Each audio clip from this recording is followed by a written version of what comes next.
दोस्तों, आज हम कपड़ों के बिजनेस में जिस मॉडल पर बात करना चाहते हैं, लोग अक्सर उसे छोटा मान लेते हैं, छोटा समझते हैं। लोग कहते हैं अरे ये तो फेरी वाला है, ये तो ठेला लेकर कपड़े बेचता है।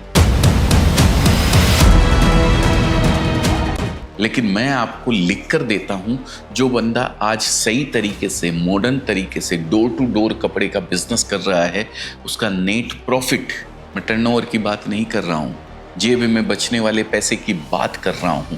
आपके हाथ में क्या आता है वो प्रॉफिट मेन मार्केट में बैठे शोरूम से ज़्यादा होता है। दोस्तों, हमारे देश में दिक्कत क्या है पता है? ईगो। लड़के को लगता है कि मैं बाइक पर पीछे गट्ठर बांध कर गाँव जाऊंगा तो लोग क्या कहेंगे, मेरे दोस्त क्या कहेंगे, रिश्तेदार क्या कहेंगे। देखो भाई, अगर जेब में पैसा नहीं है तो वही रिश्तेदार और दोस्त आपको पूछने भी नहीं आएंगे। और अगर जेब गर्म है तो आप फेरी लगाओ या शोरूम चलाओ, सबको आप में बिजनेसमैन ही दिखेगा।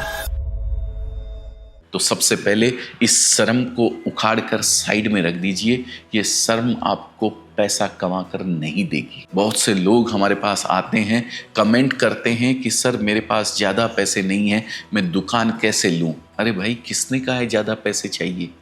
ये जो मॉडल मैं आपको बता रहा हूँ, जिसे मैं मोबाइल बुटीक कहता हूँ, फेरी वाला पुराना शब्द है, हम इसे मोबाइल बुटीक बोलेंगे। इसकी शुरुआत आप 50,000 से भी कर सकते हो। समझिए आपको करना क्या है। आपको अंधाधुंध कहीं भी नहीं भागना है। पहले एक पेपर लीजिए, अपने घर के आसपास का नक्शा देखिए, गूगल मैप्स खोलिए, देखिए कि आपके शहर में 10 से 15 किलोमीटर दूर कौन कौन से गांव हैं, कौन कौन सी सोसाइटी है। 2026 में आपको स्मार्ट बनना पड़ेगा। आपको वो इलाका चुनना है जहां लोग शहर जाने में आलस करते हैं। गांव की जो महिलाएं होती है या जो बुजुर्ग होते हैं, उनके लिए शहर जाना एक इवेंट जैसा होता है। उन्हें तैयार होना पड़ता है, बस पकड़नी पड़ती है, किराया लगता है। ऐसे में अगर आप वही क्वालिटी या उससे भी बेहतर चीज उनके दरवाजे पर लेकर पहुंच जाओ तो आप सिर्फ कपड़ा नहीं बेच रहे हो, आप उन्हें सुविधा बेच रहे हो। और लोग सुविधा के लिए पैसे देते हैं। अब बात करते हैं माल की, यानी स्टॉक कहाँ से खरीदें। यहाँ पर 90% नए लोग गलती करते हैं। वो क्या करते हैं, वो सूरत जाते हैं या किसी होलसेलर के पास जाते हैं और सब कुछ उठा लाते हैं। साड़ी भी ले ली, बच्चों के कपड़े भी ले लिए, जींस भी ले ली, शर्ट भी ले लिया। भाई, आप फेरी पर काम कर रहे हो, आपके पास जगह की कमी है। आप पूरा मॉल एक साथ लेकर नहीं चल सकते हो। अपने एरिया की रिसर्च कीजिए। अगर वहाँ साड़ियाँ ज़्यादा चलती है तो सिर्फ साड़ियाँ रखिए। अगर वहाँ कुर्तियाँ और लेगिंग्स की डिमांड है तो सिर्फ कुर्ती और लेगिंग्स रखिए, या फिर सूट की डिमांड है तो सिर्फ सूट रखिए। जब आप 50 तरह की चीज़ें लेकर जाते हो तो कस्टमर कंफ्यूज हो जाता है। और जब आप सिर्फ 10 तरह की चीज़ें लेकर जाते हो लेकिन वो 10 चीज़ें बेस्ट होती है तो कस्टमर को लगता है हाँ यार, इसके पास जो साड़ी मिलती है वो कहीं और नहीं मिलती है। आपको अपनी पहचान बनानी होगी। अरे वो साड़ी वाला भैया आया है, ये पहचान बनानी है, न कि वो कपड़े वाला आया है। फर्क समझ रहे हो ना आप? अब आता है सबसे बड़ा सवाल, मुनाफा कैसे कमाएं। यहाँ पर गणित को बहुत ध्यान से समझना पड़ेगा दोस्तों। बहुत से लोग इसमें फेल हो जाते हैं। देखो, 2 तरीके के दुकानदार होते हैं। एक वो जो सोचता है मैं 200 रुपए की साड़ी लाया हूं, इसे 400 रुपए में बेचूंगा, सीधा 200 रुपए का मुनाफा। सुनने में तो अच्छा लगता है ना? लेकिन वो दिन भर में कितनी साड़ियां बेचेगा? शायद 2 या 3, क्योंकि गांव का कस्टमर बेवकूफ नहीं है, उसे रेट का पता है। तो 2 साड़ी बेची, 200 के हिसाब से 600 रुपए कमाए। अब दूसरा तरीका, जो सबसे अच्छा तरीका है, इसको ध्यान से सुन लीजिएगा दोस्तों। आप 200 की साड़ी लाए, आपने डिसाइड किया कि मुझे लालच नहीं करना है, मैं इसे 250 या 260 रुपए में बेचूंगा, सिर्फ 50-60 रुपए का मार्जिन रखूंगा। कस्टमर को लगेगा यार ये तो शहर से भी सस्ता दे रहा है, इस चक्कर में क्या होगा। जिस घर में 1 साड़ी लेनी थी वहां 3 साड़ियां बिकेगी। आप दिन भर में 3 नहीं 30 साड़ियां बेचोगे। अब गणित लगाओ, 30 साड़ी और 1 साड़ी पे 50 रुपए मुनाफा, कितना हुआ? 1500 रुपए। पहले वाले तरीके में आप 600 रुपए कमा रहे थे, इसमें आप 1500 कमा रहे हो। इसे कहते हैं वॉल्यूम का खेल। फेरी के धंधे में मार्जिन के पीछे मत भागिए दोस्तों, रोटेशन के पीछे भागिए। जितना तेज माल घूमेगा ना, उतना तेज पैसा बनेगा। और एक चीज मैं बता देता हूं, ये फेरी ही नहीं, कपड़े के बिजनेस के अंदर सबसे ज्यादा इंप्लीमेंट किया जाने वाला रूल है।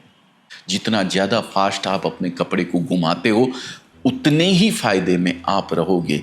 इसीलिए हमारे बड़े बुजुर्ग कह के गए हैं, कपड़ा रख कर नहीं, कपड़ा बेच कर पछताना चाहिए। एक और बहुत जरूरी बात जो अक्सर लोग मिस कर देते हैं, वो है उधारी और वापसी। गांव में या मोहल्ले में धंधा भरोसे पर चलता है, वहां उधारी और वापसी चलाते हैं लोग।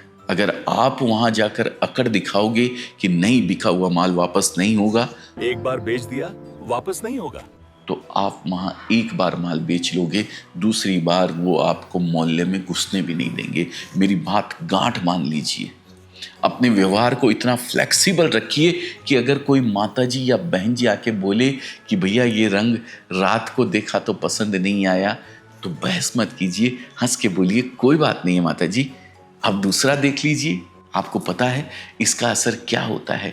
जब आप बिना सवाल किए माल वापस लेते हो तो उनका आप पर अंधा भरोसा बन जाता है। उन्हें लगता है कि मेरा पैसा यहाँ सुरक्षित है, ये बंदा भागने वाला नहीं है। अगली बार जब उनके घर शादी होगी तो वो 50,000 का कपड़ा आपसे ही लेंगे, क्योंकि उन्हें पता है कि अगर कुछ बच गया तो ये भैया वापस ले लेंगे। ये तो ट्रस्ट है ना, यही आपकी असली कमाई है। 50-100 रुपए के नुकसान के चक्कर में कस्टमर को कभी मत खोइएगा।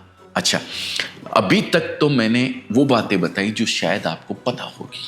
पता है ना, मैं तो सब जानता हूं। तो अब मैं आपको वो बताने जा रहा हूं जो आपको एक आम फेरी वाले से उठाकर एक बिजनेसमैन बनाएगा। इसे कहते हैं स्किलिंग या टीम बनाना।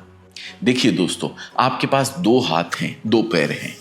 आप दिन भर पूरे गांव में कितना घूम लोगे? एक गांव में घूम लिए तो 5 गांव घूम लोगे, 10 गांव घूम लोगे। आपकी कमाई की एक लिमिटेशन, आप महीने का 30,000 40,000 कमा लोगे, उससे ज्यादा शरीर साथ नहीं देगा। लेकिन हमें तो लाखों में खेलना है। तो वो कैसे होगा? वो होगा सिस्टम बनाने से। दोस्तों, शुरुआत के 3-4 महीने आप खुद जाओ, कस्टमर को समझो, माल को समझो।